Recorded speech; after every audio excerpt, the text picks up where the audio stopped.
Hello. I decided to try writing a slam poem for everyone who's ever been abused, and I mean, this is about my experience with that, which, well, you'll hear in the poem, I guess. I've never written a slam poem before, so go easy on me. Do you remember the days and the time before you learned to be afraid?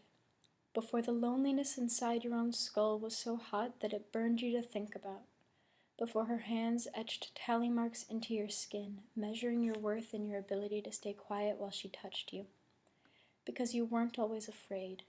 You didn't used to look into the mirror and see someone who only had one use, and that use was limited to between where your breast began and your thighs ended. There was a time when the only sort of inside you knew was a womb and not a stomach full of acid waiting to melt you, and her ghost was a thought years ahead of your heart. It wasn't always this way.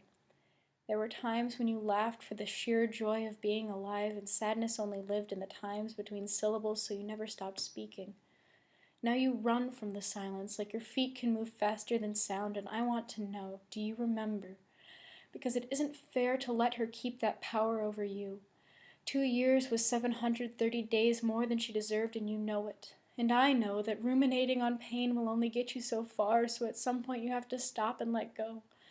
Let go of the holes in your memory she punched like an overeager child playing God. Let go of the pieces of yourself you lost because you're not going to get them back. Fill in your holes with putty and move on. Move on from the names she used to call you like compliments. You are not anyone's pet anymore. You deserve better than to be loved by someone who would swear up and down to you that they would never be in love with you because you are not worth the hassle. And every time your chest hurts for remembering the way she cried when you left, stop and think about what she said when you were 13. When you were a child and amazed by the way she glowed like a star and she told you she could not date you, but you owed her. For her kindness and her love, you owed her your soul, and you believed her until the day you didn't. So move on and remember.